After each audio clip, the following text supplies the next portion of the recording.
Oh, we are live. We are live. Hello, hello, everyone. Hello, family. Warriors of Light Show family. We are live here on Warriors of Light Show with Nelly today. We are here on episode 14 and we are talking becoming, learning to let go, which is a very exciting conversation that's so relevant right now, especially with 2020. So please join us. Say hello to us in the chat box when you join. If you are here joining us on Zoom, let us know that you're here with us. If you're joining us on Facebook, you can use the comment section to say hello. And we will also use the same on Facebook. We will use the comment section to comment, to ask questions during the Q&A part of the conversation. And if you are here on Zoom, the chat is for chatting, and the Q&A is for any questions that you have later in the Q&A part of our conversation. So you can see that in your gadget. Yes, thank you for joining us today. Tokoza Ruthie. I'm just going to quickly share this now, and then we will jump in. Yes. Okay. Okay. Yes, welcome. Greetings, greetings, queens, warriors of light. Greetings, Nelly. Welcome, welcome, Gogo, to Warriors of Light. And we are so excited to have you here today. Thank you for inviting me. Thank you, and greetings to everybody that is on the platform and everybody that has joined. Yes. Yes. We are here to explore a very exciting conversation of becoming, which is such an endless and expansive conversation because it's a state of being that you constantly step into, and becoming and learning to let go, which is the same thing. So I'm really excited for this conversation and to have you lead us in this contemplation, in this meditation. I'm up. Yes. So before we jump into the conversation, we begin by grounding so that we can get centered and be connected. And we can do that collectively as part of a sacred circle. Imagining that we're part of the sacred circle and taking a deep breath and releasing the energies of the day, the energies of the week. We're still at the beginning of the week, but we can still release. And allowing ourselves to connect to our higher heart center. Coming to that heart center.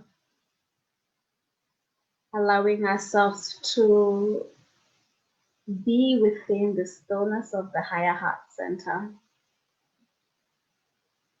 And release all that we are holding in this space. And connect with the pure essence, your I am, that's held in the higher heart center through the crystal diamond star within you, which you may see in your mind's eye. And you may see the liquid light essence as a blue light essence, and begin to see that light essence moving from the higher heart, going down to your solar plexus, to the sacral, the womb area, and past the root,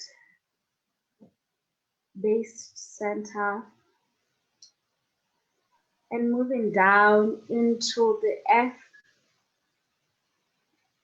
going like a root into the earth, past your earth star, that's a couple of centimeters inside the earth, connecting with that star that connects you to Mother Earth,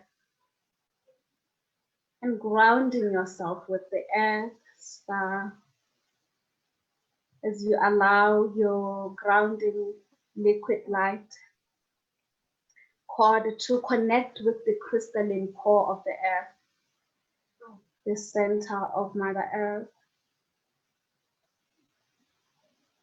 and allowing that connection to ground you as you begin to release even more all that you are carrying in your spirit, in your soul. Releasing that to the earth so it may be transmuted by earth core, aurora light.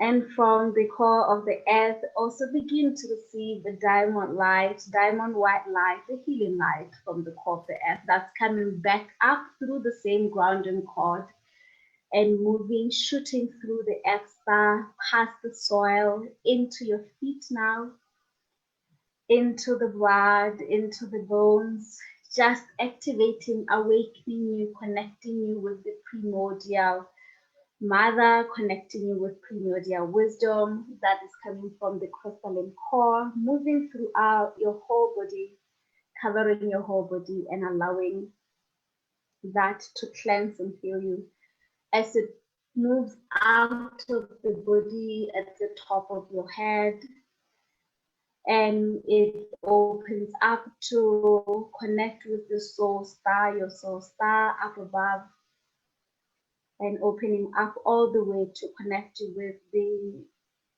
central, the great central sun,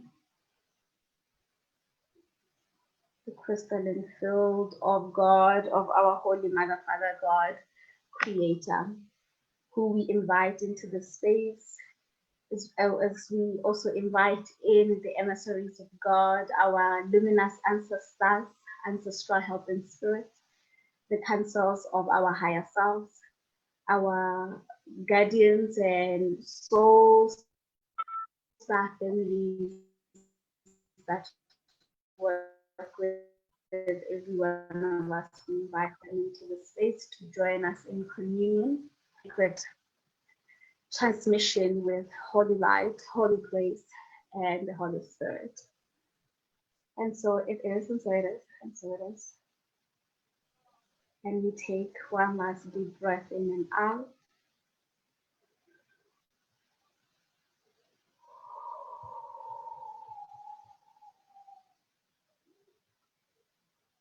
And opening our eyes.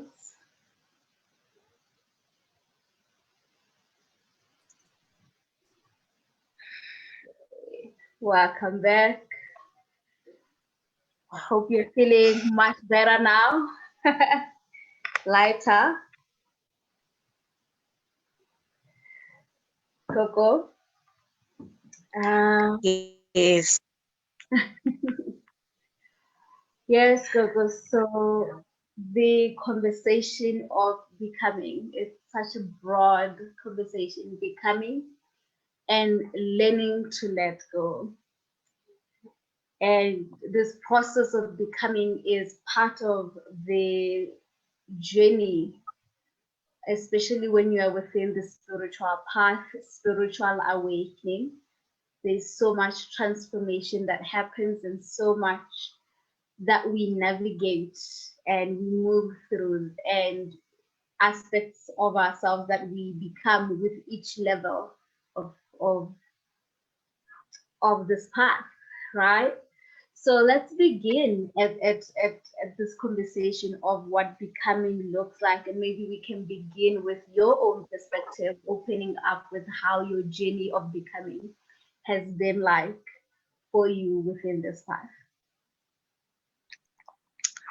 So my understanding of becoming, sometimes when something becomes, it's you're building something, but a lot of the times we get confused that it means that you have to build on things that are currently in existence, but sometimes you have to break things down in order to rebuild something which is new and which is fresh.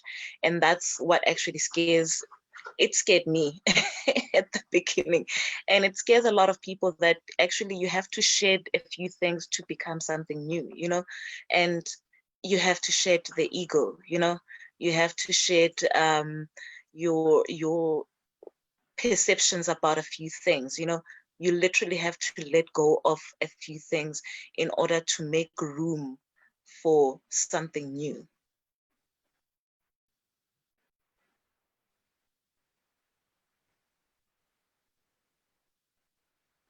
Did I drop off, or did...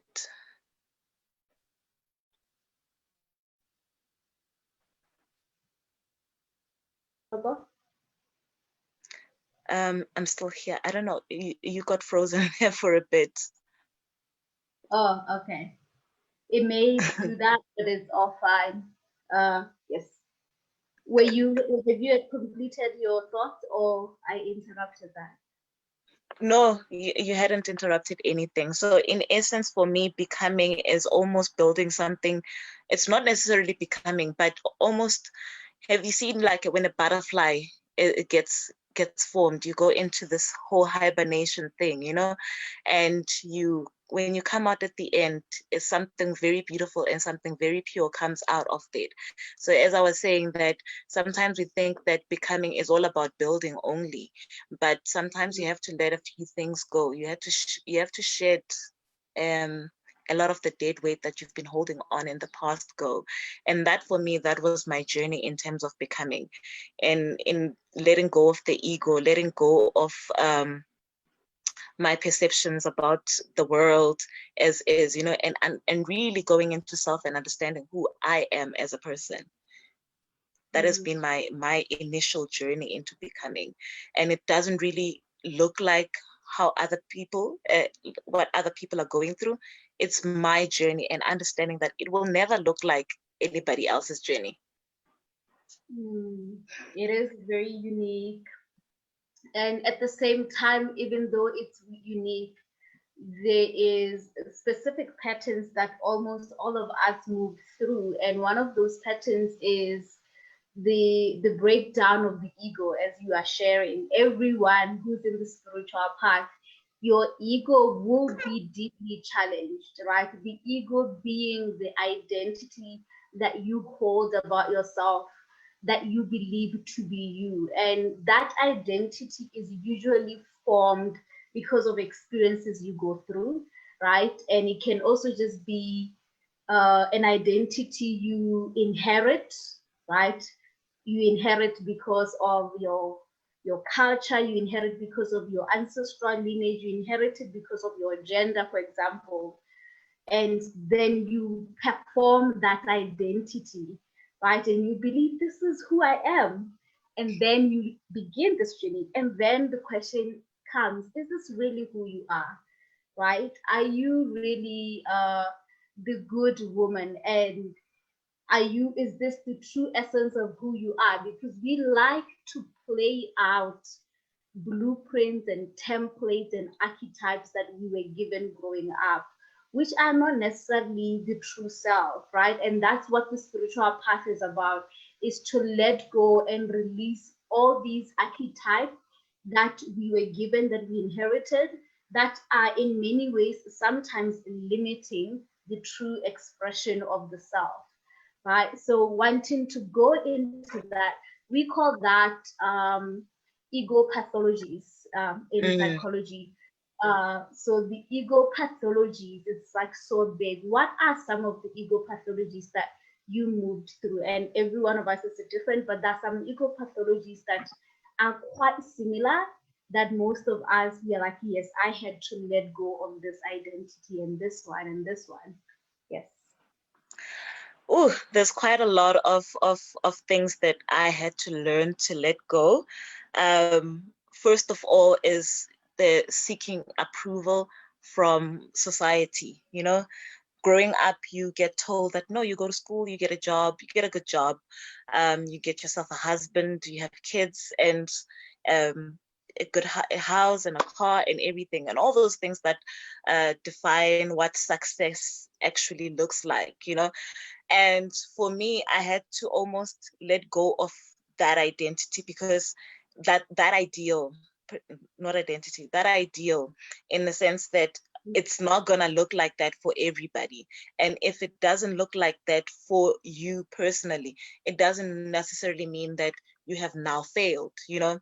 And also the idea that of being the provider, you know. We sometimes we take on so much, you know, and we forget that we don't have to do some of the things that we're doing. And that's, what do they call it? Savior. There is a term for that. Is it complex? Sorry? Matter? I think it's the Messiah. No, it's the Messiah thingy, where you think that you can save everybody. Yeah. And you think it's your job, you know, to save everybody and take on other people's stresses. And that's, I had to let go.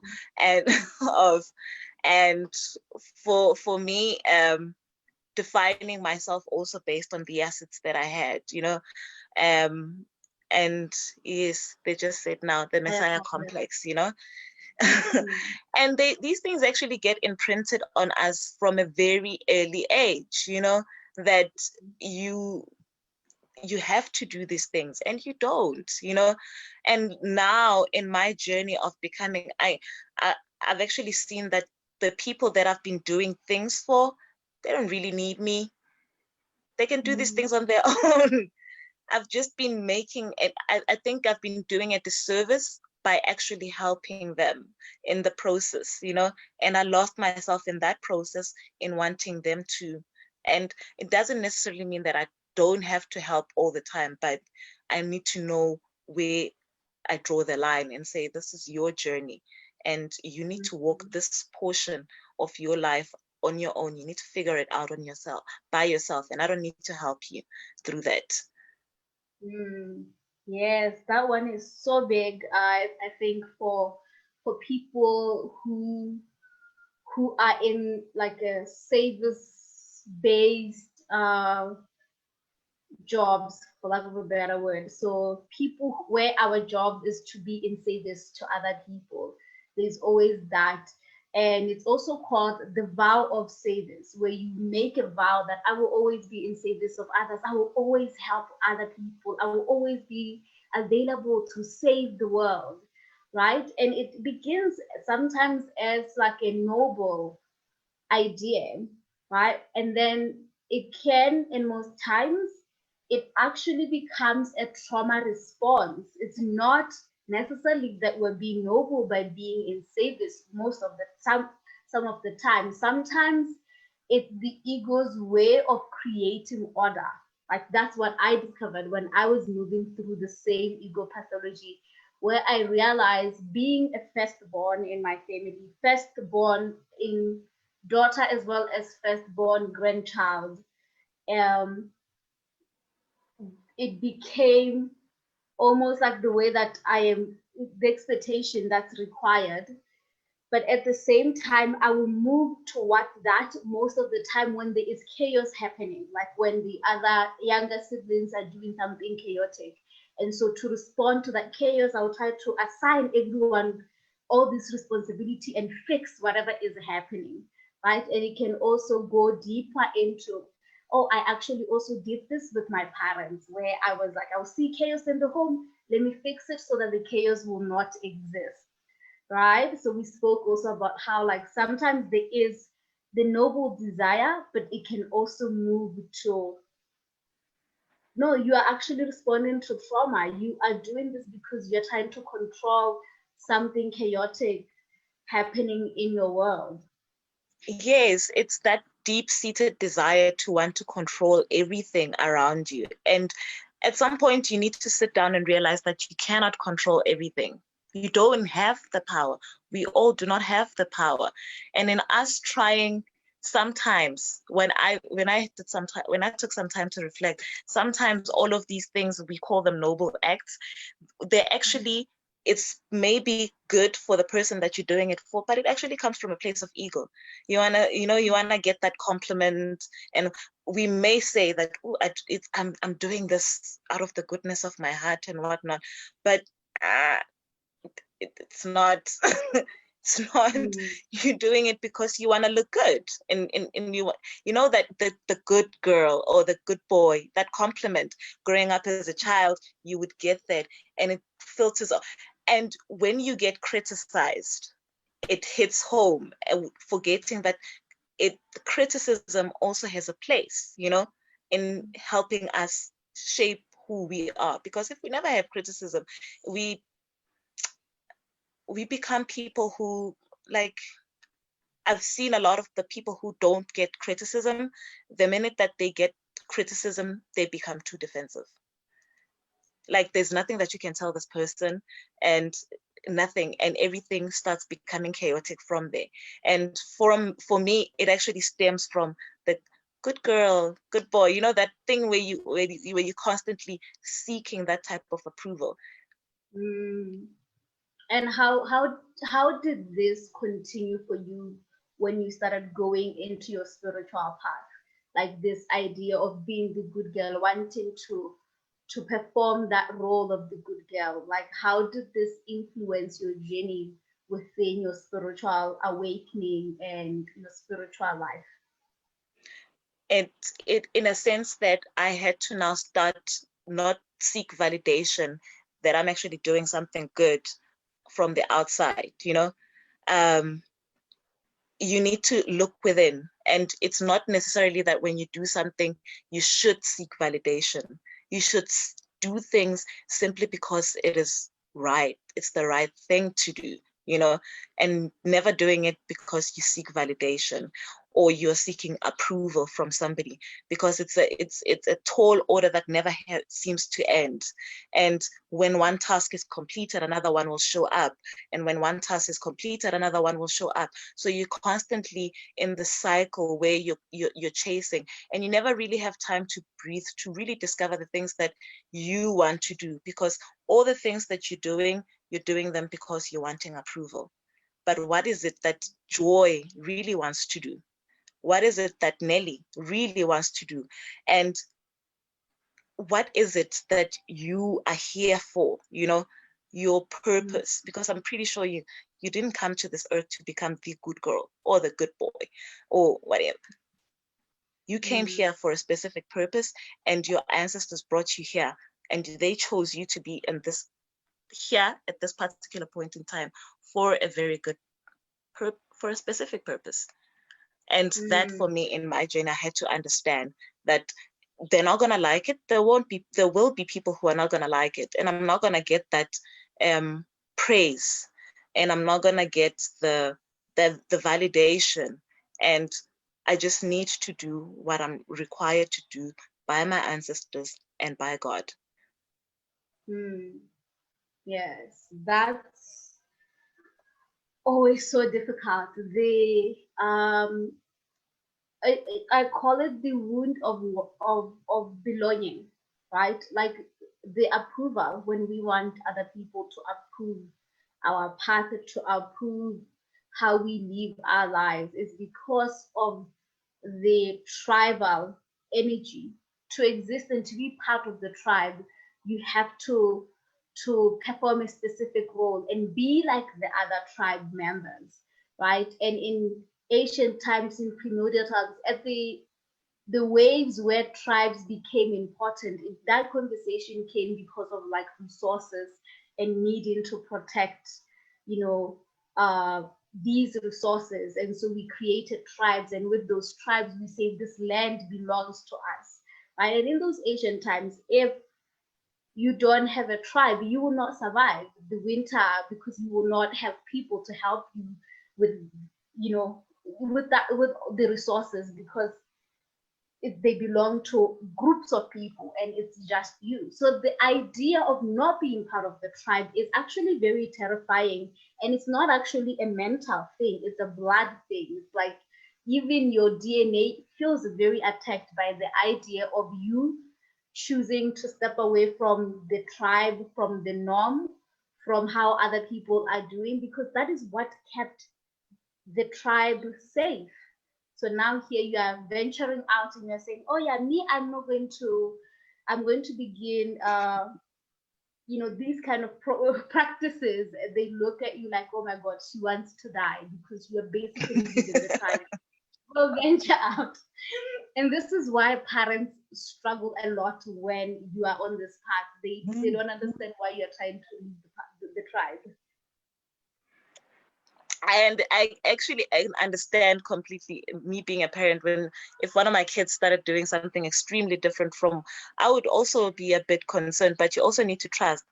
But at the same time, in us seeking who we are, and us understanding that it's not going to look the same for other people, like what other people it looks like for them, we also need to understand that we actually do need the community, but there's boundaries. Too much of everything is not, it's not a good thing, you know. There's boundaries, and hence that in you know, you understand who you are and understand your community and find where you fit in the greater in the community. That's good. But if you try to almost mimic everything that your community is doing simply because you want to appease people and not because this is your purpose, I don't know if it makes sense, then it becomes problematic. I don't know if I'm making sense. Being part of a community is who we are as a Black people. We are communal people, but at the same time, we also need to find our own self within that community setting, which is a bit tricky. It becomes a bit tricky for a lot of individuals in saying that, okay, I'm part of this bigger community, and where do I fit in terms of this? Who is me? You know, because the community will always try to dictate in terms of what you should do and what you shouldn't do and whatnot. And these are practices that have been there for many, many years. And because our ancestors probably saw it fit that things need to be done in a certain way, maybe to protect us individually from certain things, or maybe to protect the community at large from certain things, you know. But at the same time, there needs to be boundaries. I'll make an example with Opash, you know. Phahla, there is instances where we all phahla as a community, you know, and then there's instances where we phahla on our own as a person, you know, and there's instances where a family phahlas, you know, on as a collective, you know.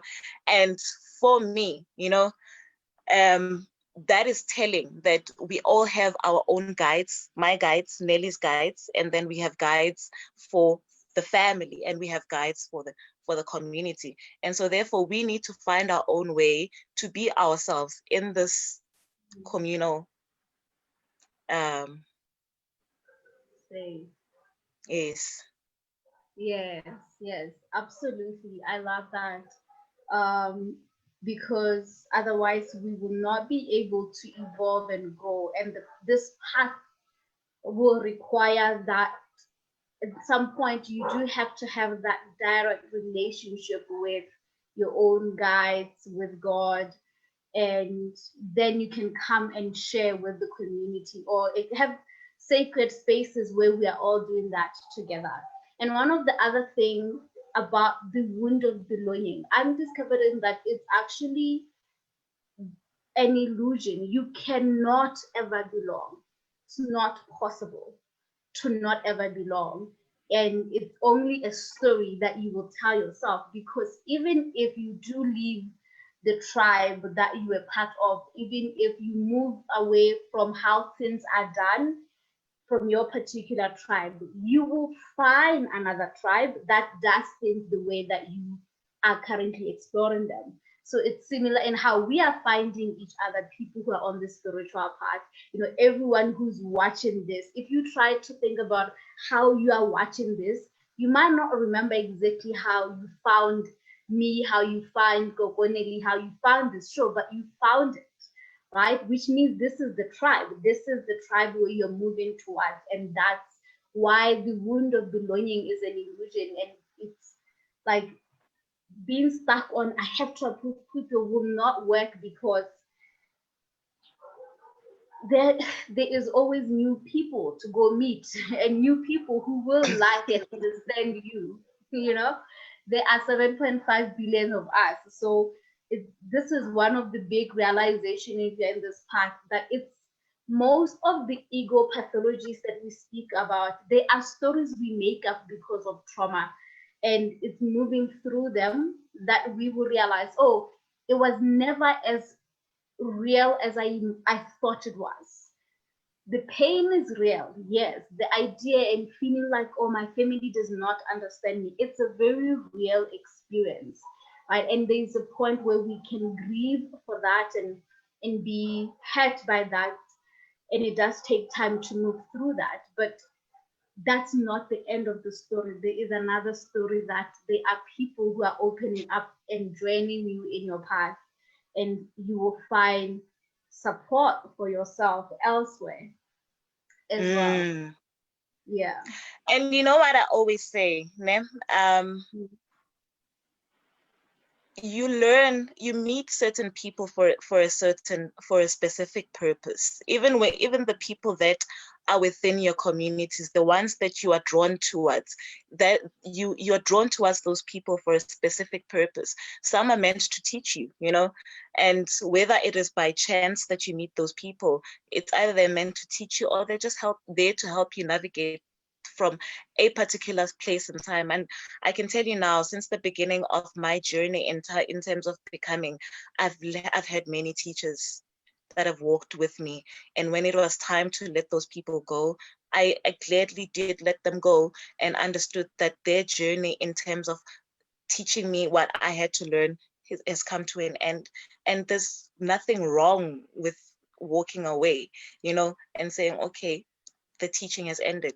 Because if I don't let go of the teacher, the next one will not come, who is supposed to teach, like ascension into the next level and the next level. So therefore you need to let go, and once you've learned what that person has had to teach you, you need to let them go so that the next teacher can come. And now that we are speaking of like the need to let go so that you can ascend to the next level of yourself, what is this ascension and what is this becoming that we are doing exactly? What are we becoming? What are you becoming in your journey? So for me, I believe that we are all gifted. Everybody, each and every one of us is gifted. We come into this world, we're gifted, and we're not necessarily gifted the same way. We have teachers, we have midwives, we have healers, and we've got psychologists. We have different types of people who are gifted differently. And even before you were born, I believe that even before you were born, that when you come into this earth, you agree that this is what you're gonna do, in order to contribute towards your community or the world in terms of healing or doing whatever. And for me, along the route, as we are here on earth, we tend to follow in terms of what the trend is going on, what trend is going right now. Right now, you have that car, get the money, get the bag, look nice, and be on fleek is what's going on. And then we get lost, and then we forget the real reason why we are here. You're not here to come and look pretty. Well, some people are here to come and look pretty. It works for them, but it's not everybody that's here to come and look pretty. And there was a purpose in terms of why you were here. And maybe you were meant to be that child to come and build that school, and which is going to leave a long-lasting legacy in terms of your people and their progression and into the future, you know. And for me, it almost like me becoming, understanding what really is my purpose. And if I am a healer, what kind of a healer am I? You know, what is, because as shorting, as I'm gonna say this in my language, as shorting is angoma. I don't know if it's try to translate that into English. As shorting is angoma. So therefore, you can't just say that you're called to become a sangoma. That can't be, you know. There has to be something deeper into that, you know. And for me, I almost feel like at some point we get to the message that, oh,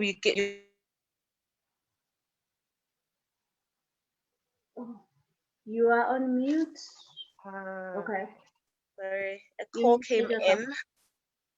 Oh, okay. Sorry, a call came in. Mm. Sorry. Well, I was saying, like, okay, newsflash, we are all gifted, you know. But why have you come here? What is I think the true journey is finding out what your gift is meant to serve, you know. What your gift is meant to serve, because I love herbs, you know. I understand, and in that understanding that my knowledge in terms of herbs and what they're able to do, why at this particular moment in time did my ancestors and God feel it was necessary for me to be here having that knowledge? Why was it here? What is it here to serve? That knowledge in terms of healing my people and progressing, and not just my people, but myself and my family, you know, as a whole, you know. Oh, I love this so much. Yes.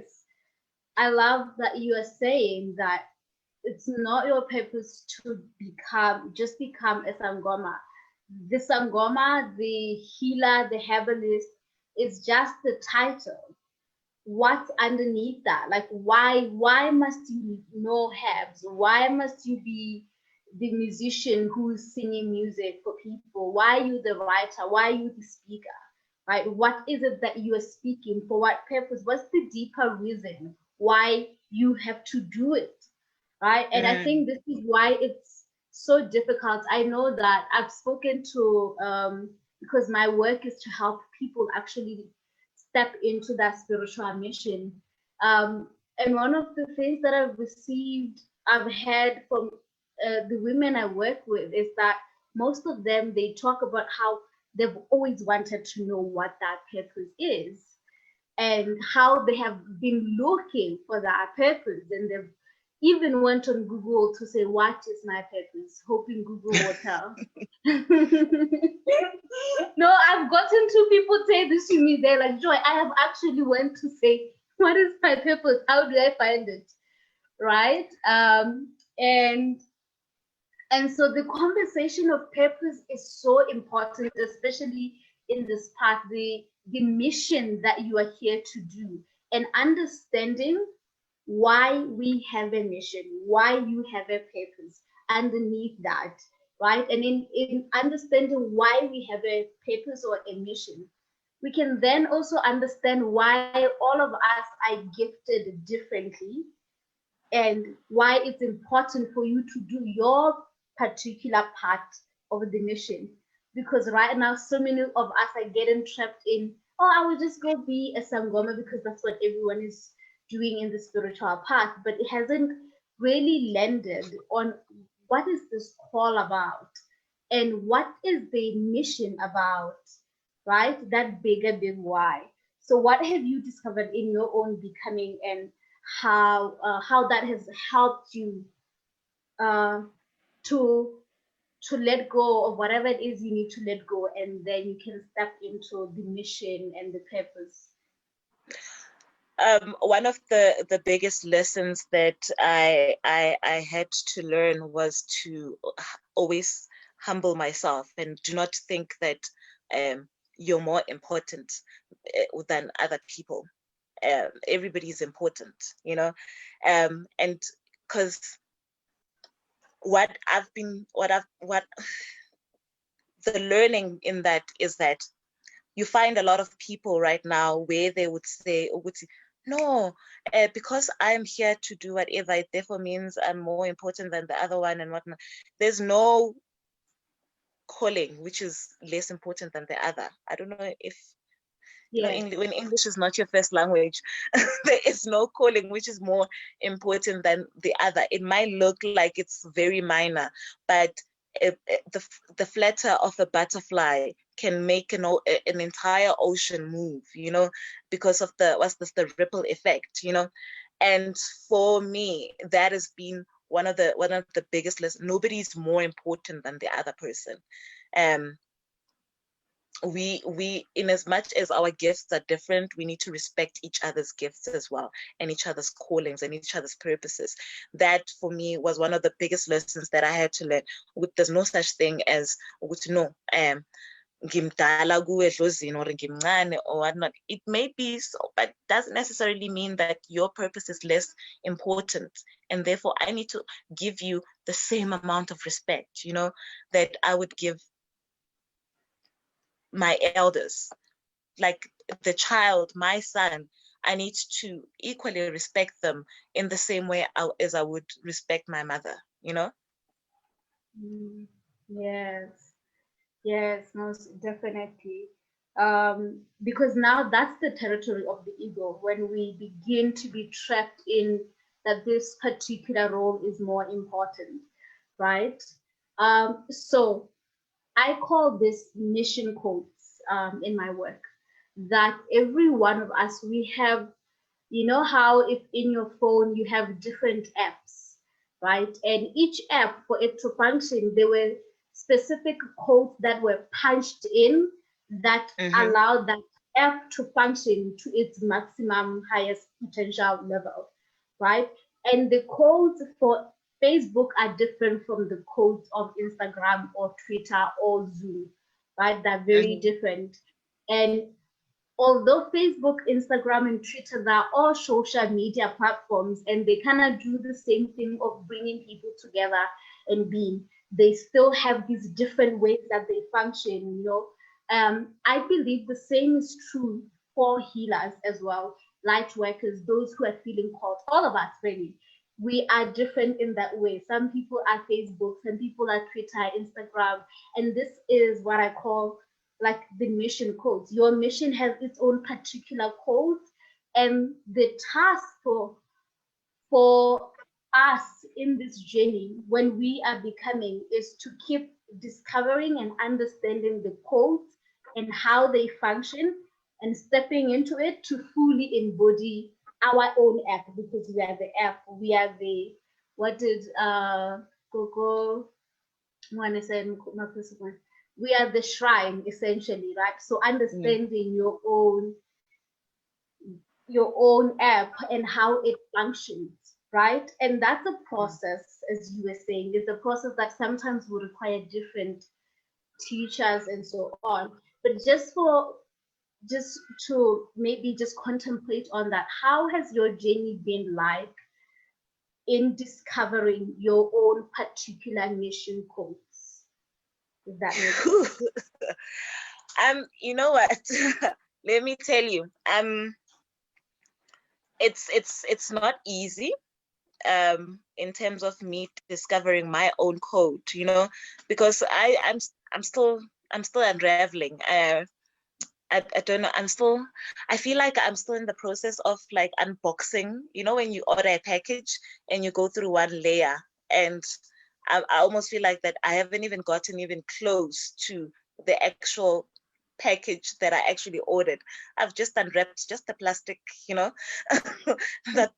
the box is in, and for me, I'm like, okay, it looks pretty already, the box, but hey, there's a bigger package inside. So that for me has been there. And for me, it's not having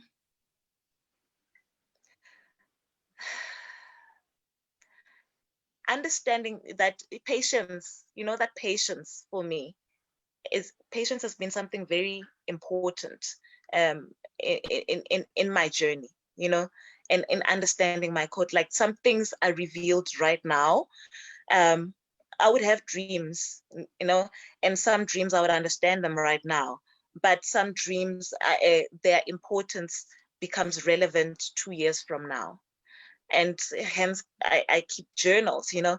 And for me, in trying to understand my code, patience has been something that has been very, very important, and not having a wandering eye.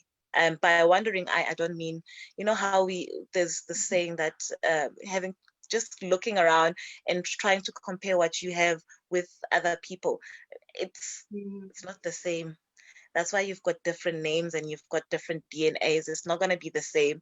And if right now it may look messy and it may look out of order and it may look chaotic or something like that, but understanding that my ancestors would not send me down a rabbit hole that has no end, you know, and having blind faith sometimes, you know, and just having faith that they've got me, you know, they've got me.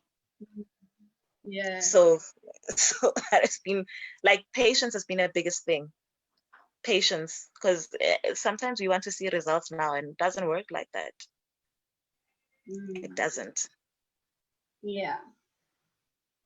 I was just having a conversation with a friend of mine, and we were talking about, we are both artists. She's a musician, I'm a writer, like it's one of my other gifts.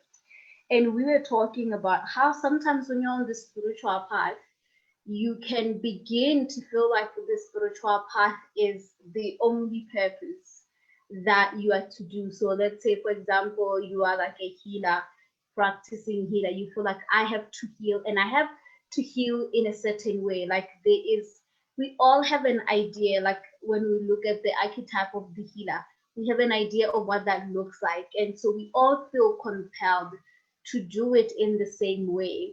And so in our conversation today, we're just talking about how even that particular artistic gift is part of the code, and it's also part of how you could also heal, you know. And I was talking about like how I know that when I write my poetry, it's very healing. Someone can read it and instantly feel like they just got cleansed by just reading the poetry, right? So we're just also talking about the need to let go of the idea of how it has to look, like how the specific spiritual path has to look, you know, and navigating that.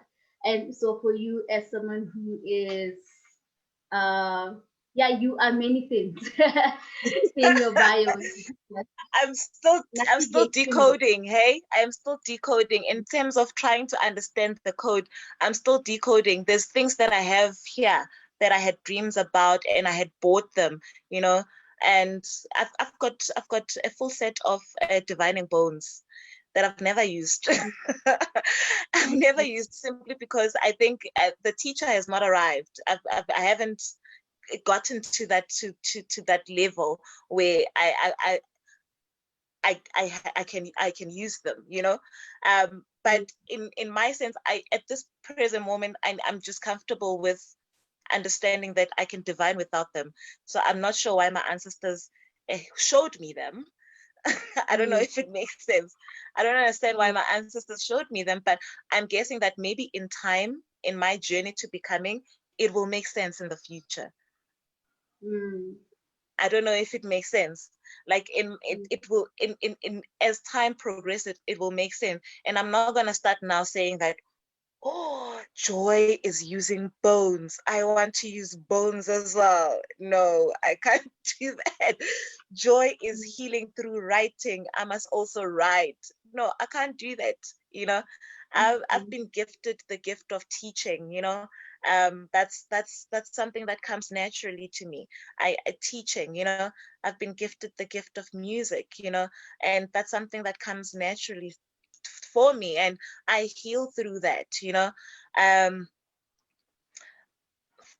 for me, I have no desires of becoming everything. I don't know if it makes sense. Since having started my journey, I think I've let go of the idea of wanting it to look like how it looks like for other people. I have no desires, because with knowledge comes great responsibilities, and the current responsibilities already, it's for me, I'm like, okay, we're still getting used to this idea, that we're doing things this way, and now I'm gonna pressure myself and put other responsibilities into the mix. That's a lot. We put ourselves through a lot, and we give ourselves mental stress unnecessarily sometimes. Yes, I completely agree. Imagine me Yes, you trying got to, me. sorry, Yes, I was okay. saying, imagine me trying to be an author now, just because Joy is an author, and she makes it look easy, it looks good, being an author. No, yeah. But that's the struggle, though. That's the struggle. I'm opening now also for questions. We may begin to share questions, everyone. If you have questions on becoming and purpose and letting go. So the struggle, particularly say in African spirituality, I don't know what your experience has been like. I feel like because in my own journey, I found I struggled to access knowledge, African spiritual knowledge. It wasn't easily accessible. I couldn't access it in the books. I couldn't access it even with the elders. I mean, the elders that do have it, they're not in Gaborone, in the capital city, and so this is juggling between my own life and trying to understand African spiritual knowledge has been difficult. And being someone who feels called to the path of spirit, I do have to understand African spirituality. So that meant that I had to do this digging and excavating knowledge and reading and following other people and understanding other people's path. And I think I speak for most people. That's how most people awaken. We look outside first in the beginning to understand the world, we use the words that other people are using to understand. Like in recent time, only recent time am I beginning to map particular ideas in African spirituality to my language, because even a lot of the things I understand in African spirituality are in Zulu, and I'm not a Zulu speaker. I am Tswana, right? So like there's also that dissonance, that difficulty that people navigate, where you do feel compelled to to read and research. And so at some point you begin to think, oh, to be a Sangoma, you have to be using bones, because that's what you're hearing people sharing in the interwebs, So then you feel like, oh, maybe that's what I'm supposed to also do. Or, you use the Bible, or you use water. So like navigating and mapping our mission codes is actually quite difficult for us in particular as African people, because there is the lack of accessing knowledge, and how in the beginning, because of our education system, we believe that the way to access knowledge is through books. But of course, as you realize you can also just access this directly with your own guides. You could just ask them and they will tell you. But I know for in the beginning, navigating, I don't think any one of us can skip the research part of it, right? And to truly navigate it, we need the discernment. May we speak about discernment when we are becoming. And you may obviously also share on what I just shared. So based on what you just said right now, Joy, in terms of seeking the knowledge and seeking the understanding, for me, honestly, I believe that there is nothing wrong with seeking knowledge and trying to understand things, either through books or sitting with elders and asking them questions and. And I've been fortunate that my family is still a family that is still deeply rooted in terms of tradition, and how things are done, particularly my mother's family.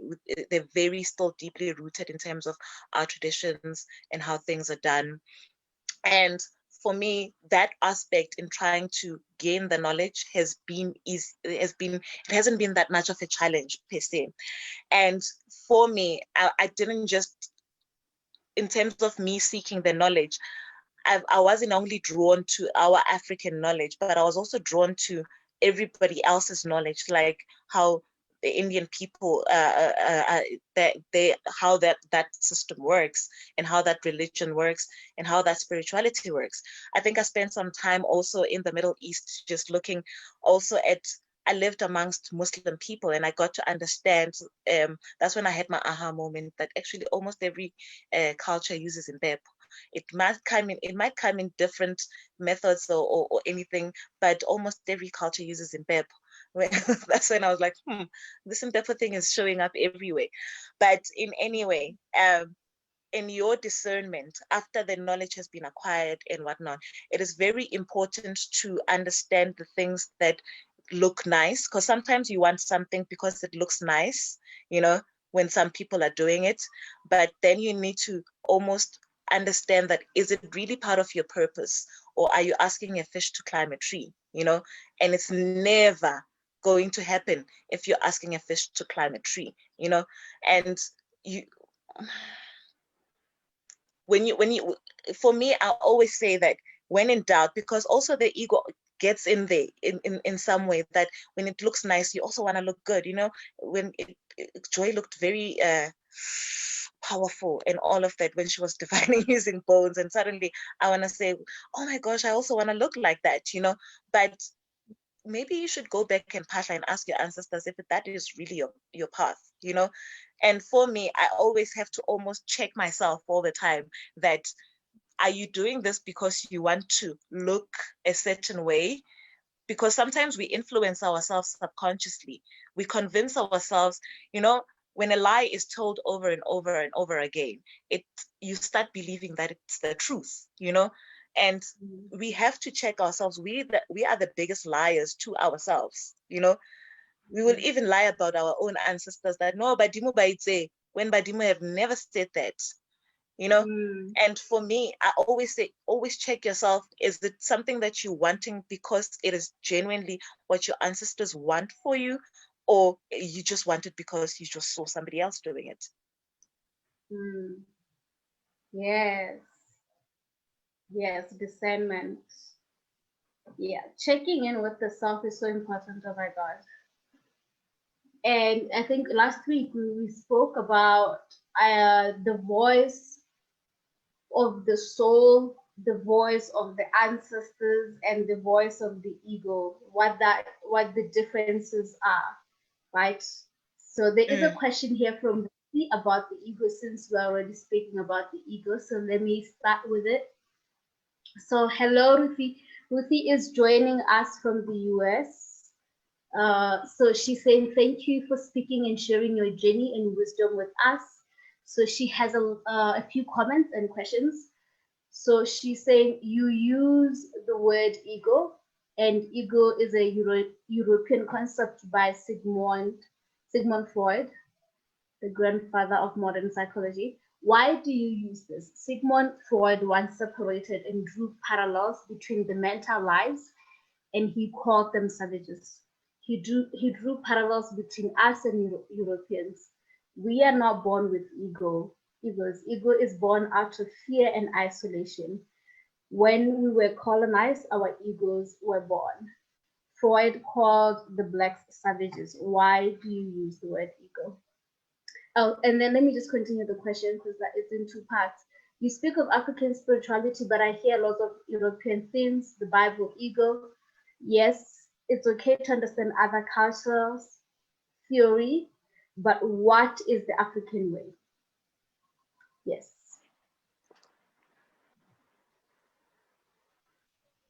Yeah, that's the complete question. Oh, okay.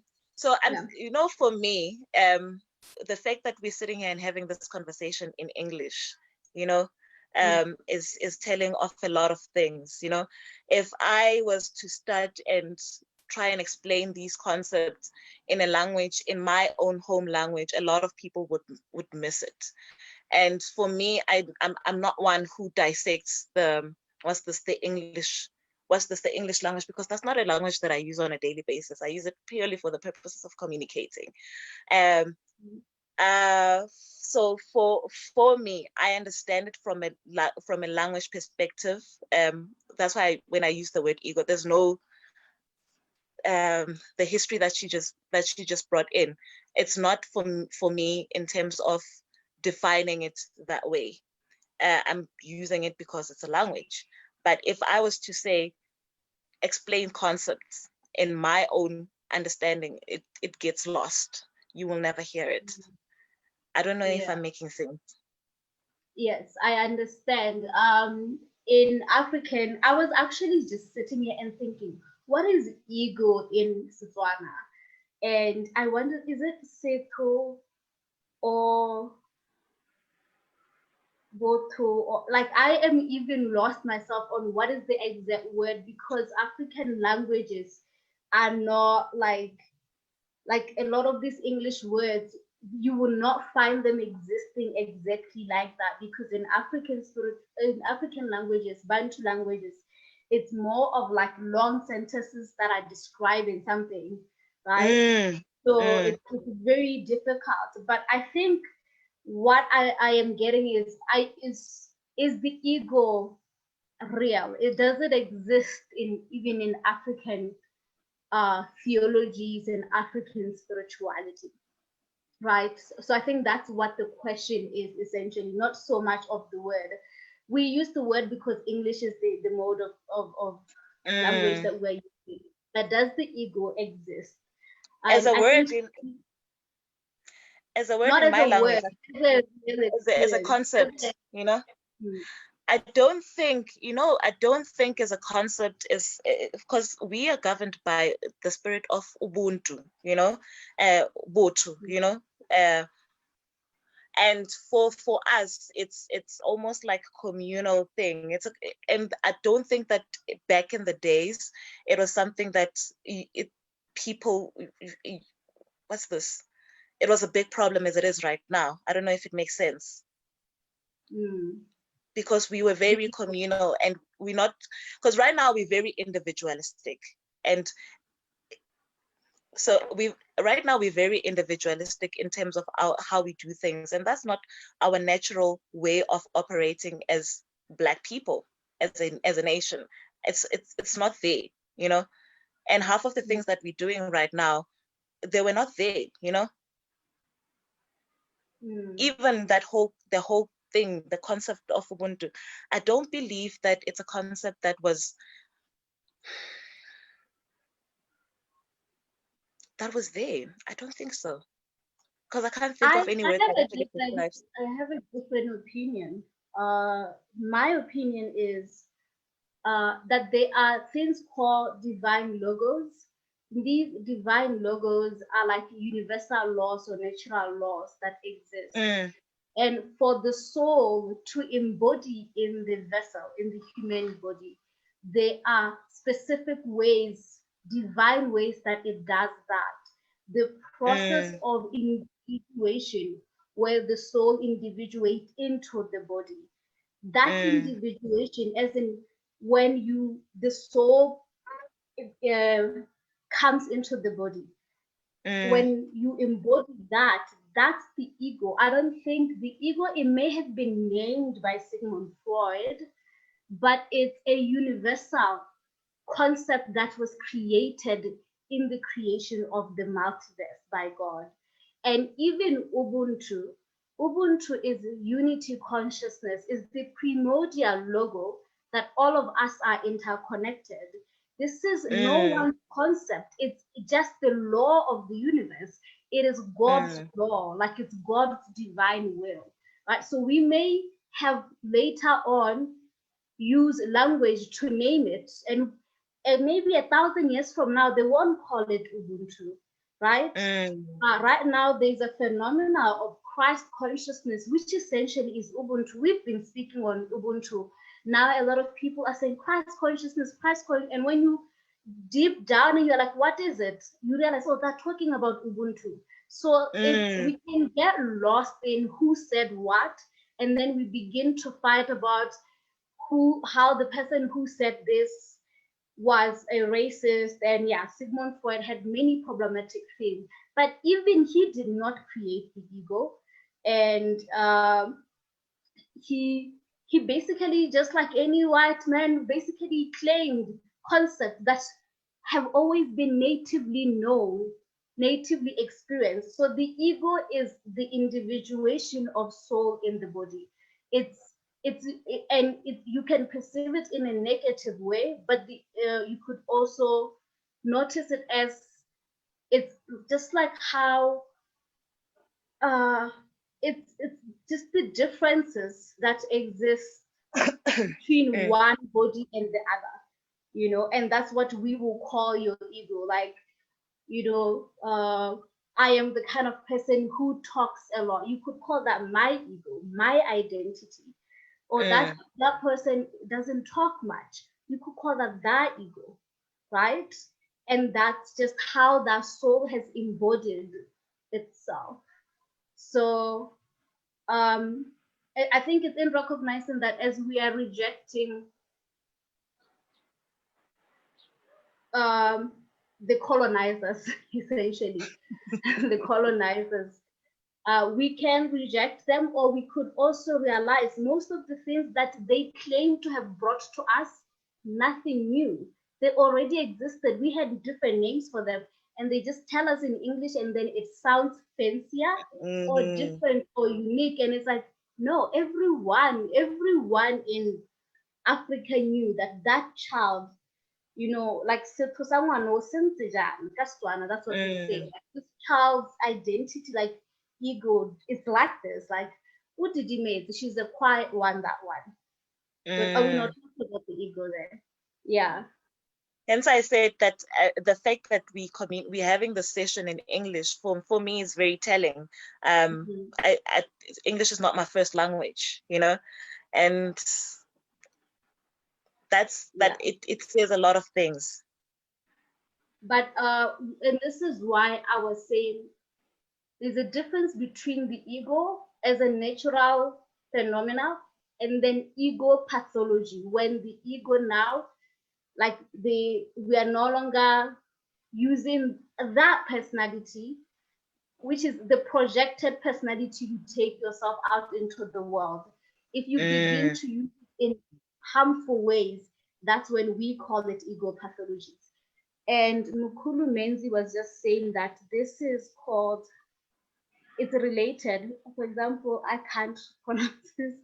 Ukuzi Kwaja. Oh my God. Let me write. Let me see. Is it on the chat? It's on Facebook. Let me write. Oh, okay. I'm like, I have no idea what language it is. I think it's in Zulu. That's why I said, let me see if I can pronounce it, if I can help you there. Okay, Ukuzigqaja. So he was saying that's related to the ego. That's the language. It's narcissism, but it's related to the ego. So these, I personally believe that these concepts, they already existed here, and then they are basically hijacked from African people and resold to us as big concept, and then we feel like they're foreign. And this is a form of separating us from primordial language. Primordial knowledge from divine logos. And so it's important to recognize that, like, what are we rejecting? It could also be a self-rejection, essentially, or actually rejection of the divine logos, which is rejection of source. I understand what you're saying. I understand completely, and I agree. Yes. Okay. So I hope that's helpful, Ruthie. Like why we're using the ego is to move beyond the man who popularized it. He did not create the ego. He did not come up with that concept. He stole it from God. It's already here. Okay. So I hope that that was clear for you, but it's also understandable if you don't resonate. So hello, Cocotes. Cocotes has a question. She says she loves what you said about letting go, so the next teacher can come. How do you know when it's time, and is there a way to say cheerio? You know, for me, I never forced relationship. I've always been that person that, you know, when you follow up on relationships, like, oh my gosh, I need to call Joy. The moment it becomes a chore, I like, no, it can't be a chore, you know.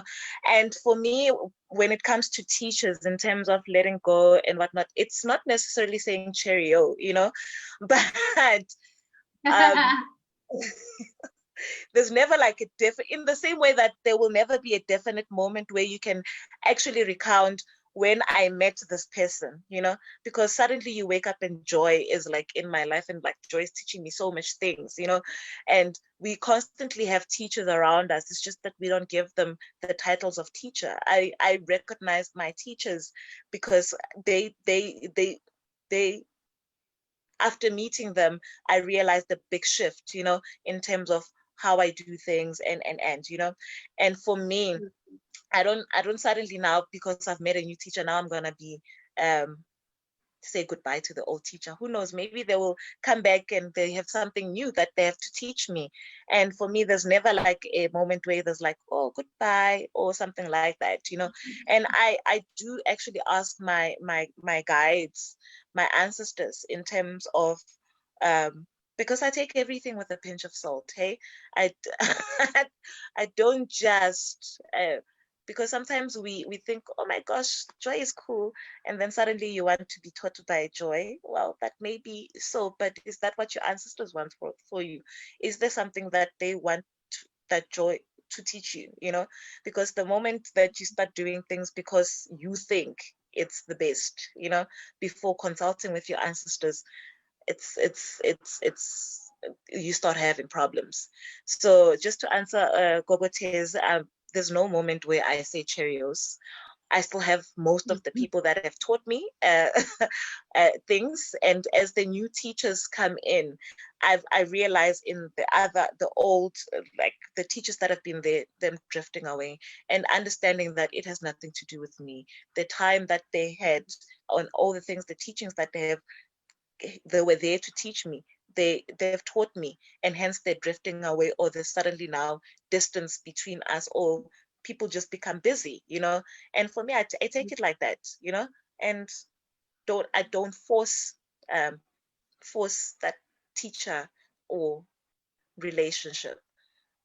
When it ends for me, and I let it go, and I understand that it has nothing to do with me. And it doesn't necessarily mean that the teacher did something wrong or they're not good at teaching. What they were there to teach me, it's over, you know. They've taught me, and I need to move on to the next teacher. Yes, and what I noticed, and it's, you mentioned this earlier, is that a lot of the people who you are going to connect with on your spiritual path, they are already like, there is an already existing sacred contract that you already have with them at a soul spiritual level. So they just will naturally come when it's time. Like you don't even have to go look for the teacher. You know, the teacher just suddenly is there, and you're like, oh, Show how did up I meet this person? You know, you don't, yeah. So that's also when the part of the process of letting go. Like releasing the idea that you are in control of who the teacher is. Like there is a higher realm, higher forces in control, higher sacred contract that your higher self has created. And so of course we have to be discerning when a teacher comes up in our path.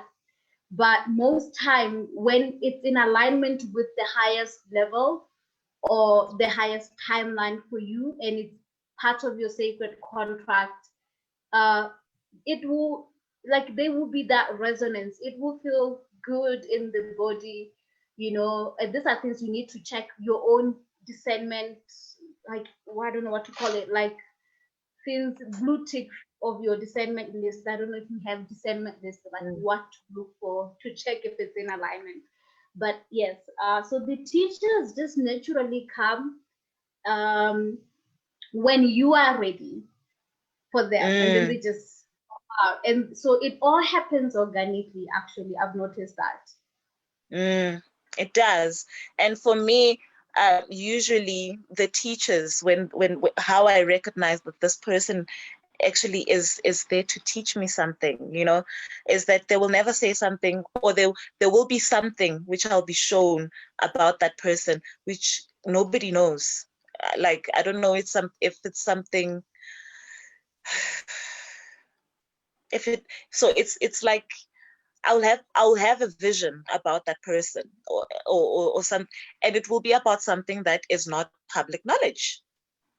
It's not public knowledge. Maybe that I would be like, Joy has X, Y, and Z, you know, and it's not public knowledge. And then I'll say, I had a dream about you, and and then this and this and this and this and this, and you'd be like, you mean this thing, you know? And you, if it is a dream about a thing, you know, and you come, you mean this thing.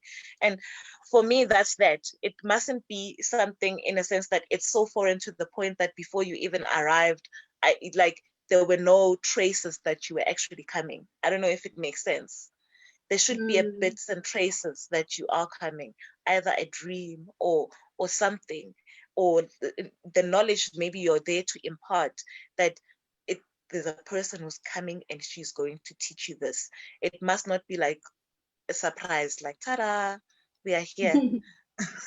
Yeah. It must not be a surprise. Uh, That's that's for me. interesting. And it, you know what, for me, if they must not even bring chaos into your life, in a sense that if they come into your space and they find that the teacher that who's currently occupying the space is still there, it can't be that they come in and bring chaos and suddenly there's uh, beef or anything like that. Then it must tell you that there's something wrong here. I don't know if it makes sense. Definitely, it makes sense. Yeah, that's interesting because I was having a conversation on what are your thoughts on, is it necessary sometimes to have not so great experiences in your spiritual path as part of your initiation into your true self, which will When you mean that you will require a teacher who might take you through that experience that is not ideal, that is not nice, that pushes you, and in many ways it will push you maybe away, and then you come back to your true self, right? I say this because not everyone's journey in terms of, like, with teachers has been good. mm, Some people mm. experience teachers who, in many ways, it feels like after you finish with them, you have to begin, restart or rewire or recode, and like Or everything heal. I just learned. Yes, heal. Yes, and there's a lot of that conversation in African spirituality of sometimes there being trauma around the student and teacher dynamic within the spiritual path. You know, uh, for I've heard a lot of stories in terms of um, the extent that um, the relationship of teacher and student, um, how things can really go bad. I know in some instances it has gone bad to the point that people die, you know. I was heartbroken that during COVID, there was such an, I read that in an article that somebody actually died by the hand of their Wow. teachers. And which is why for me, I always say that Your ancestors will never send you to a place where it's not in alignment with what they need, or it's a place where because sometimes we ourselves put ourselves in a compromising situation because we do things not because it is our path, but because we do it because what's this joy, it did it this way, so therefore I must do it this way.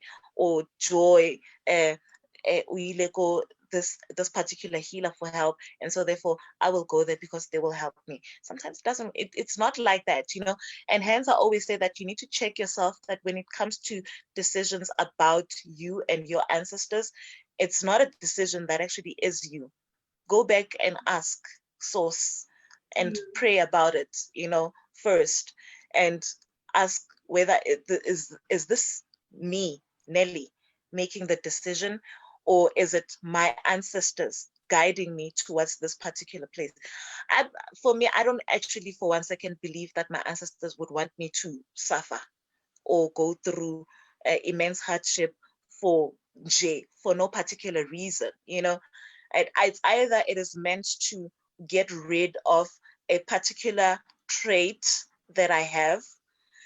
There were instances where I was operating in the sense of I thought that I knew everything, and then they humbled me, like, calm down, come back to self, sit down and drink water, and for me, that was that.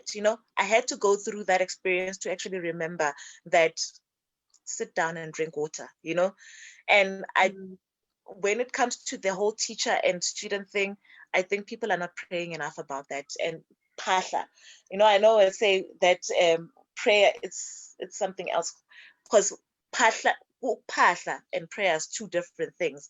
But when we say prayer, when we use English because there's no other word to describe it apart from saying prayer. But phahla, ask your ancestors about it, and what I've also realized is that in us, phahla, sipahla and everything, we're not taught because of the current environment. And I understand why it happens that you end up in a wrong place, because we're not taught that this is the correct method on how you must communicate with your ancestors, and suddenly now we're all told that we need to phahla. Do you know which spirits that you're inviting into your space? Let's start there.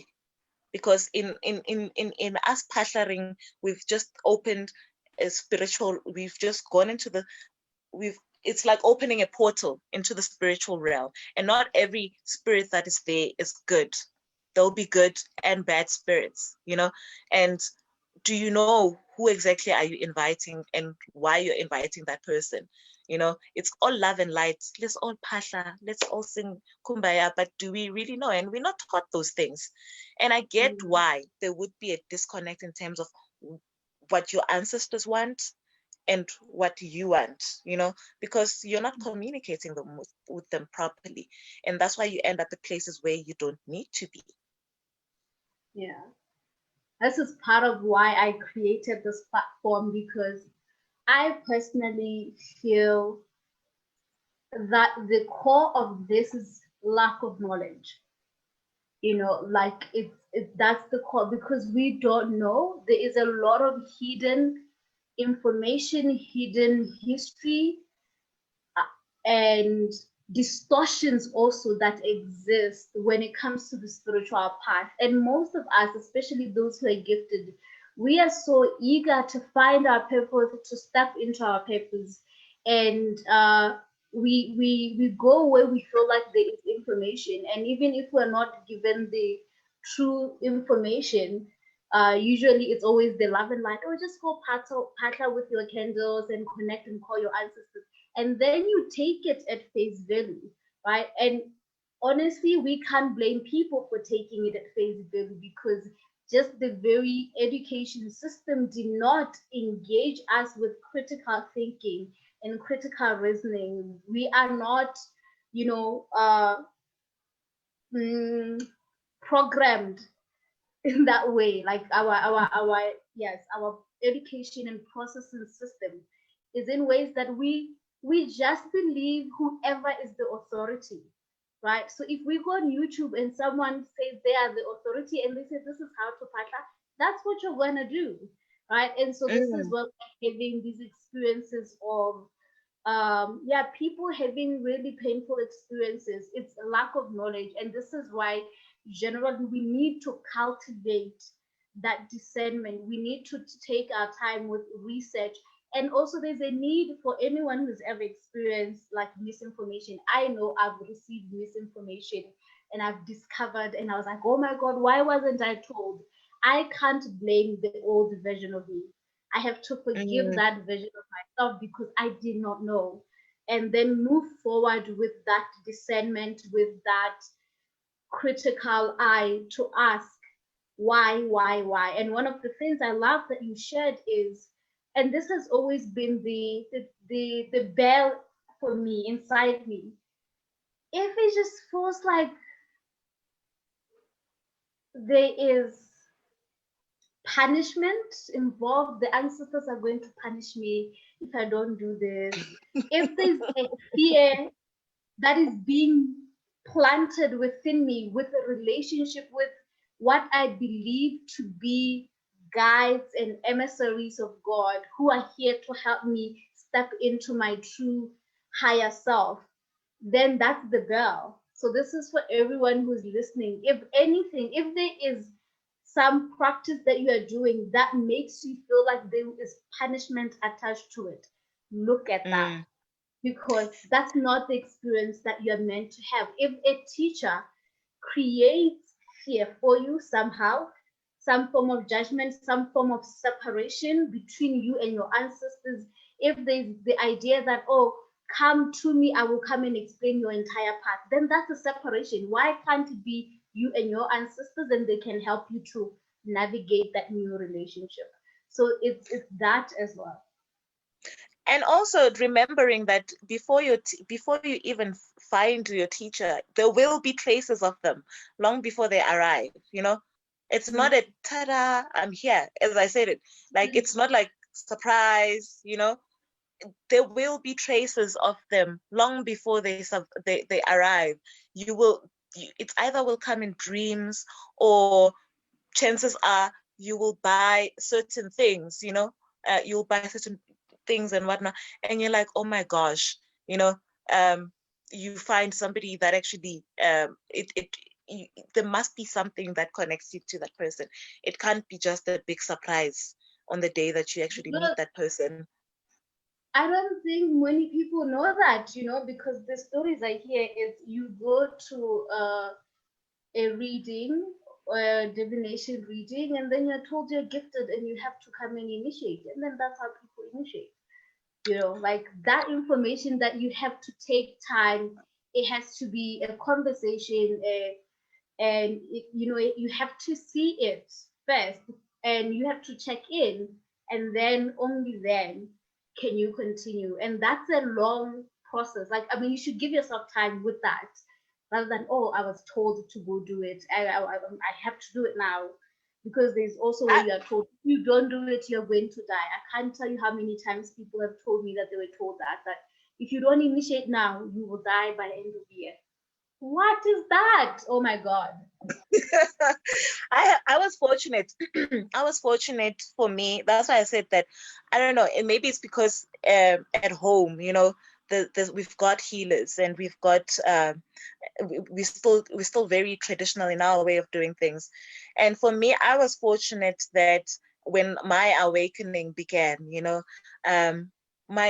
my grandfather literally came to me in a dream and had specific instructions for me.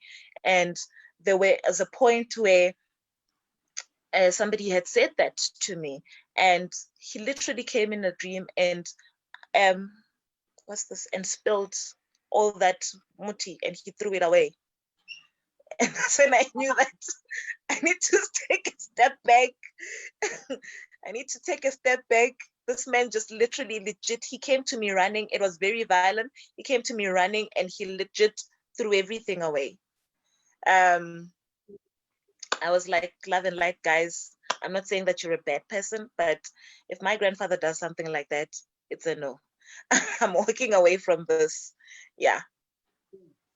So really listen to your intuition and trust your intuition, and also take whatever is being suggested to the inner temple within you, inner that shrine, and everyone who is involved in your spiritual path must approve, right? So this includes also, this is another thing that we need to talk about. Yes, this includes your ancestors, this includes God, this also includes your higher self, but the most important, and people never talk about this, is your inner child. Like, you are part of this conversation. The inner child is this aspect of yourself. Do you feel safe? Right? This is a relationship that you are also part of.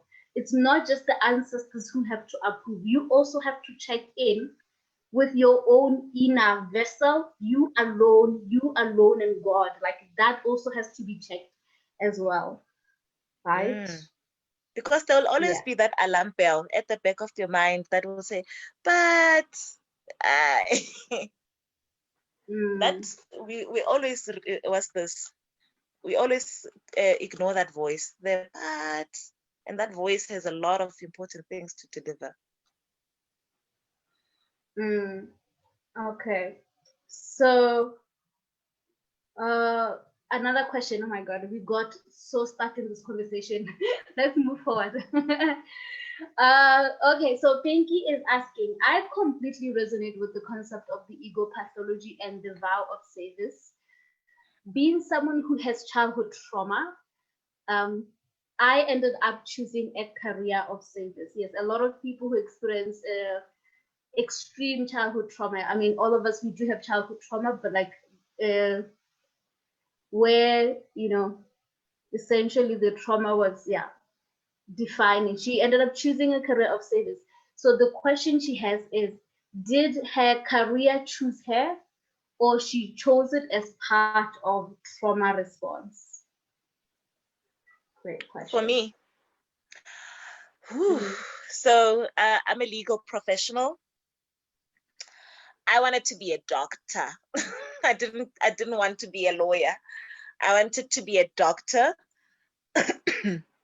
And I don't know what happened. I think my parents probably couldn't afford medical school. And then I just went to law. I was like, oh, okay, it was like, okay, and then I went and I studied law, and that was that,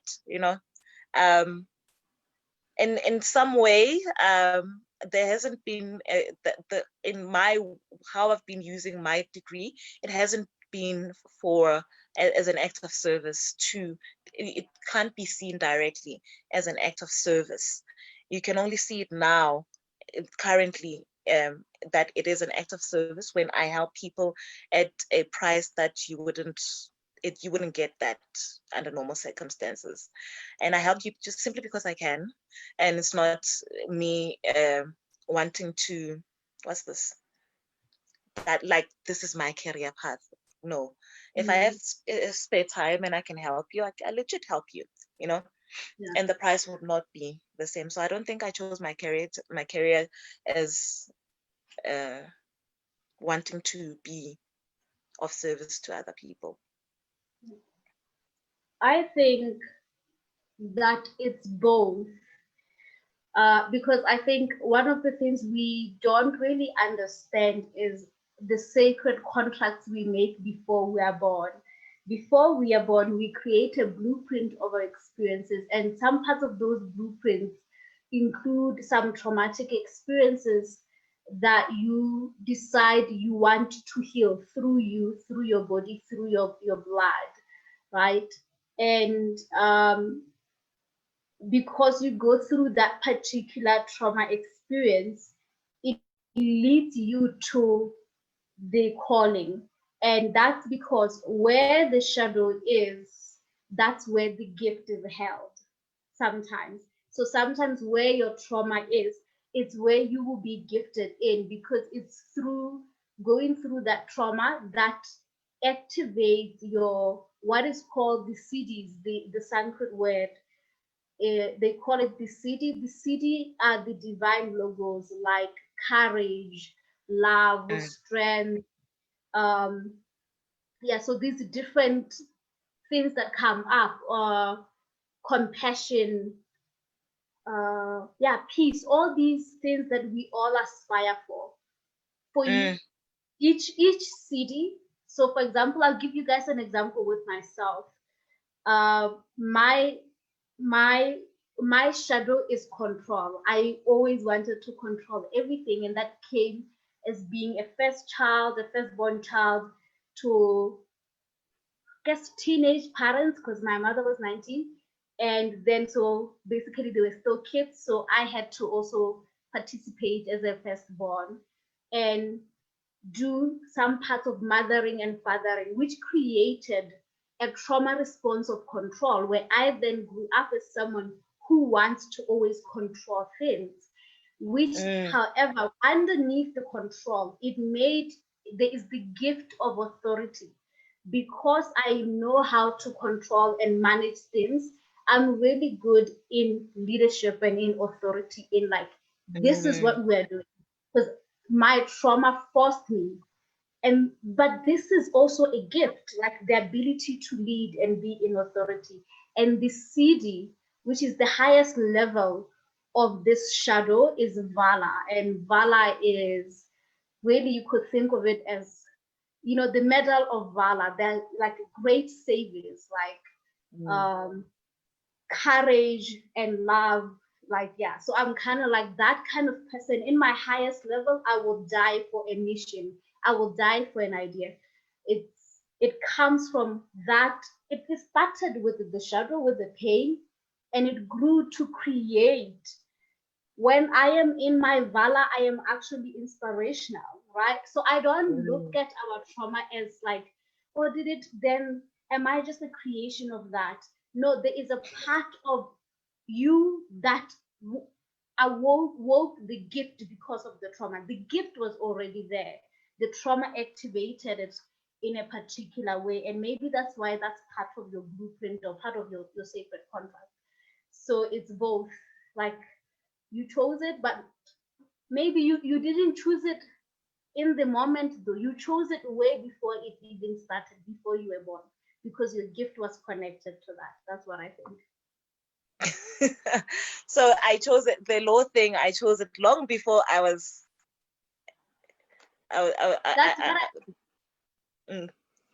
I think that's what I call the code. You already had the code of law. I mean, not law, of speaking, of justice.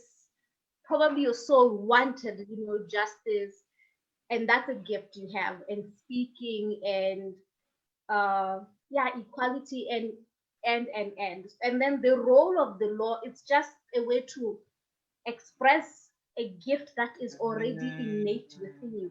You know what I mean? Yeah, I get it. It's part of the code. It's part of the code. Yeah. Yes. You see, this is why we're still in the process of becoming, we're not there yet. We're still trying to reach that the best version of ourselves in some way. And sometimes you have to let go of the things that you thought you knew. Yes. Okay, so one last question from Ruby. Thank you both. With much respect, Pasha. I call in my ancestors, the good one, the known and the unknown. But you speak of not doing the right way or being taught the right traditional way. But I noticed that the information is not given out freely. It's kept within the tribe and culture. Why is that? This is a great question. Yes. Is she specifically asking in relations to Ukphahla? Yes, and I think the conversation we were having about like how sometimes we end up in the wrong places because we did not know this information, especially within African spirituality. So why is this information not accessible? Well, sometimes ooh, there's a lot of reasons why certain information is not easily accessible, and why sometimes some people don't speak about certain things. And for me, I can tell you this now: the specific things that are done in my family, that you would not find in any other place, and it will not work for you because it's not part of your, what's this, of Code. your lineage, of your code. And for me, I can't, that's the thing. And some things are just family secrets, um also, the reason why the whole partnering process is different for everybody, and sometimes it's different, that we need to accept. It will be different. There will be some basic things that will be the same, but it will be different for everybody, because you might find that there's certain incidences that happened within that family that require you to no longer perform a specific ritual in a certain way, because it probably does X, Y, and Z, you know. And for me, sometimes some people, because it comes from a traumatic experience, they don't really want to talk about that, you know. And they don't really want to talk about what really had transpired, especially from somebody who's coming from the outside and like, I want to know about how to pasha and everything like that. And they don't really talk about that. And for me, it's also difficult because of our history. We also need to be cognizant of our history, of where we come from. We have an act that specifically forbade us from doing certain things, and dare you do certain things in a certain way, you would now be called a witch, and you will be arrested, and along those time, people started not accepting their gift, or if they did accept their gift, they started not practicing in the way that the ancestors initially did things, and they started doing things in a certain way. And over time, certain information gets lost. And that's why it's so hard to find some information, you know. uh, there's a lot of factors that I can think of a lot of factors why it would be so hard to get the information.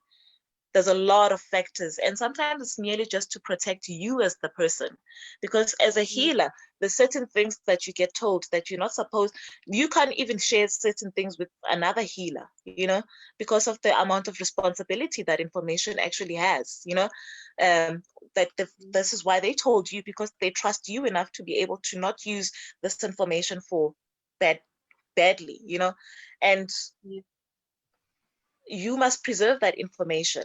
And as a healer as well, you can't tell the general public about certain things simply because they need to be protected of how it may turn out in the end, because we work with spirits, and in as much as I said earlier, in as much as there's good spirits, we need to be cognizant of also the bad spirits, and the bad and the evil spirits, at the same time. And hence sometimes it becomes very difficult when you want to access information, and also preserving the knowledge. Some people think that they actually want to preserve the culture, from modification or expropriation in some way, preservation.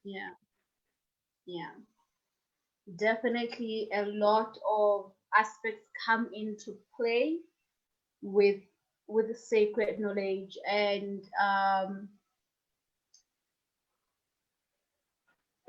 the thing about like the spirits that are trickster spirits, unbounded spirits, malevolent spirits, is that their power is derived from distorting what is divine, and then using that to separate and delay the ascension, the becoming, the enlightenment of our species, right? So one of the reason why this is sacred knowledge is because if it's not in the public, it cannot be distorted. And then so for those who are going through initiation, then they will receive that information and then they will preserve it. And another element is also like what you are saying, it's that every lineage has a particular um, process and codes that even if we were, for example, say we were healing with water, we might find that we don't heal in the same way. And we might find that there's a difference within the specific spirits that we are working with, even though the tool itself is water. The medicine is water. So that's why it will not serve me to learn how you do your healing, because if I try to use your codes and way, it will not work with my people and my lineage. It will just be like, yeah, we have no idea what you're trying to do here. Right? So that's one of the reasons. And another one is also that what I forgot what I wanted to say.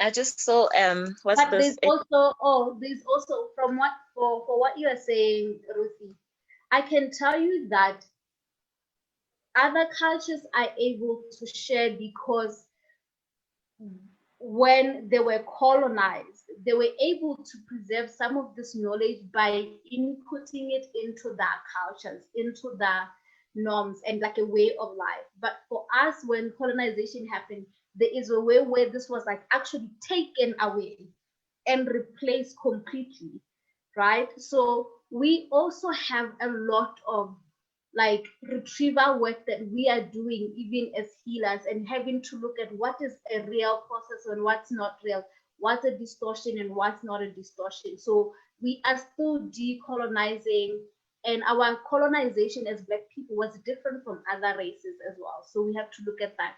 And there's also um, the fear that we have around sharing this knowledge and how it could be used for negative, uh, it could be used against us in the long run.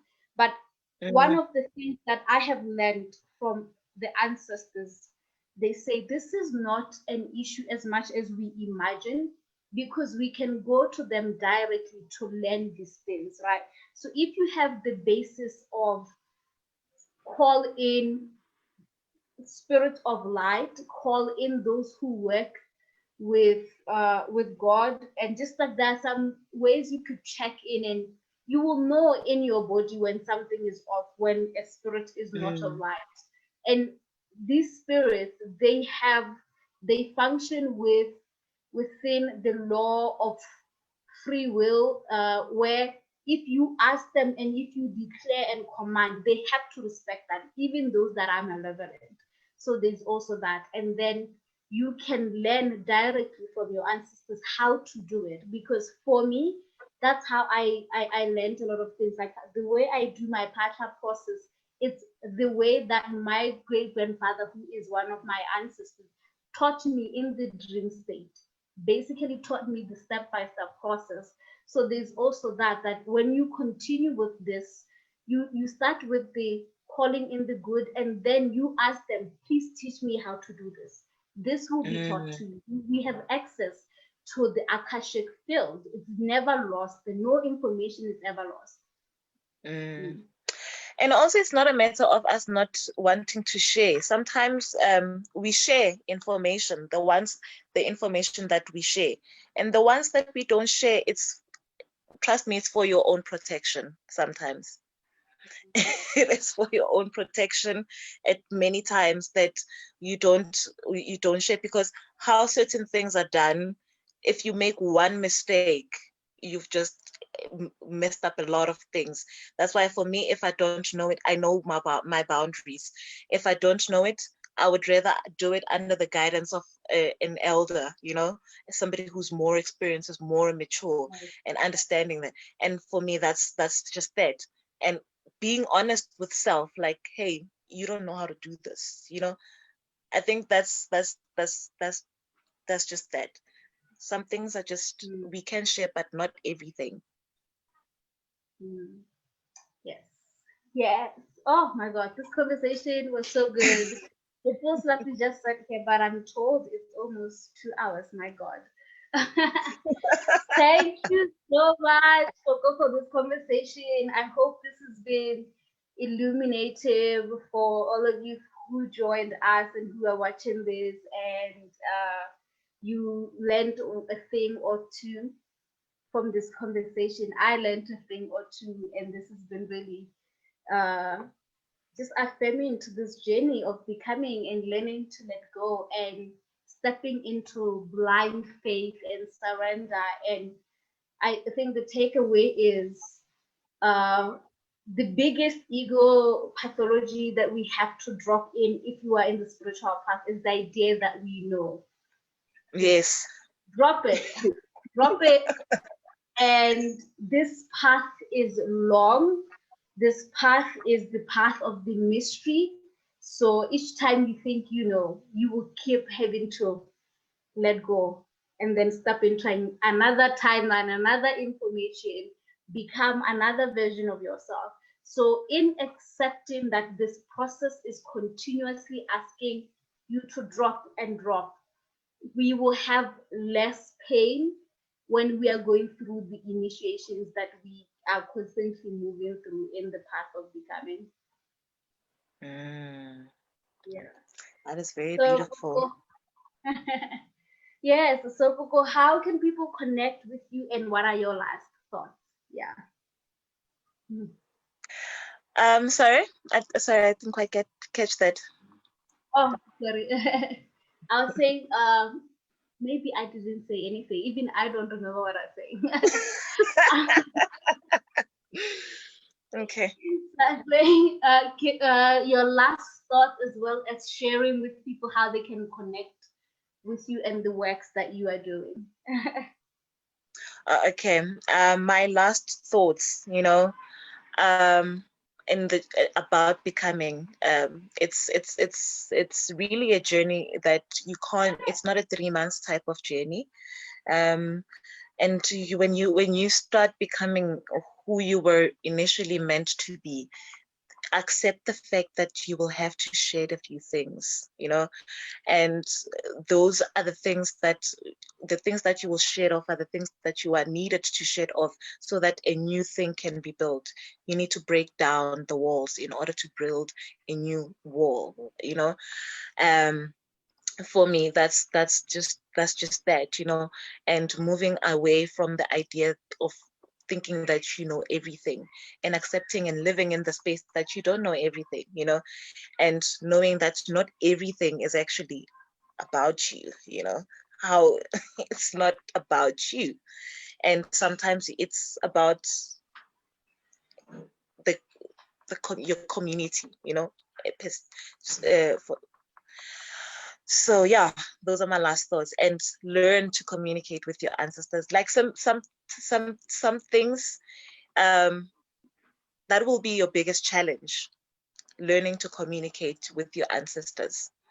It's still a challenge for me. Like I still struggle sometimes, because I'm like, yo, you guys are so quiet lately. You're not saying anything. What's up? you know The so Wi-Fi is not connected. no, it's not connecting. There's no hotspot.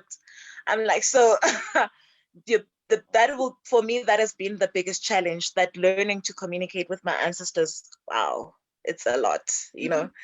Yeah, those are my last words. But once you do listen to them, they will never lead you down a path where there's no ending. Not necessarily ending, where they always wish you well.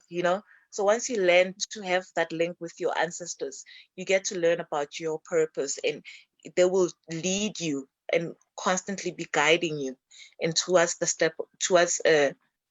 righteousness. I don't know, lack of a better word, I would say righteousness. Yeah. Mm, yes. Well, thank you so much. I completely agree. That's step number one in the path. Get the Wi-Fi password and get the Wi-Fi connection. And make Yes. sure that if there is any, the Wi-Fi is not acting well, you need to fix it. That's if you could master that part. The Wi-Fi Yes. to your ancestors. That's what we need. To your Yeah. ancestors. The connection, you need the Yeah, plug. You need the plug. once the connection is very clear, and unfortunately, the password will keep changing. So you have to keep Yeah. checking. Is it the same password? Are we still? And then you Are we be still updated. together?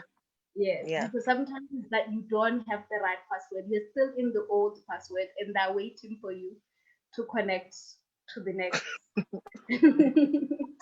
That is so true. And it's the most simplest way. Like, keep on updating that Wi-Fi password, to Yeah, stay connected. yes, okay. And you said, Oh, where can people find me? So yeah. people can find me at Smokeless Fire on Instagram. On Instagram, I think the fire is spelled with Faya. At Smokeless Fire. It's a private account, so don't worry if you try attempt to follow me, I will accept. And then on Facebook, it's at Smokeless Fire. The fire is spelled with Fire, Smokeless Fire. So also the work that I do, I work with amazing colleagues at Ikambi Natural Healing. That is where I do most of the work that I do, so where you would find us on Ikambi, it's Ikambi Natural Healing on Instagram, on all the platforms, Ikambi Natural Healing, Instagram, Facebook, and YouTube, and you get to find most of the teachings that we deliver on Sundays on our in healing sessions. Yes, yes. Oh, it can be is the place to be. You guys have been doing a lot of amazing work, and you've been offering also your wisdom around herbs and plants, and so I've been learning a lot from you on herbs, and I think you have videos on YouTube, so you please go check them out to really learn about natural healing, how to heal naturally with the natural earth, the natural knowledge and processes. Yes. Yes, because we do deliver a lot of stuff about herbs, earth, and also spirituality, using the resources that the divine has given us. Yes. Thank you, thank you, thank you, thank you, everyone, for joining. All the questions are more than welcome. We learn through these questions, We also, as like the ones who are like guiding this, we learn and refine through the questions. So they're more than welcome with you. And thank you everyone for joining and asking questions and just being part of this community. We are left with 3 more conversations. And then we will be wrapping up our masterclass series. I hope you've been having so much fun and that you will join us again on Friday, 5 p.m. Yes, and I'll see you next week and we will wrap up then. Yes, Thank okay. you. Thank Thank you. you. Good night. Good night.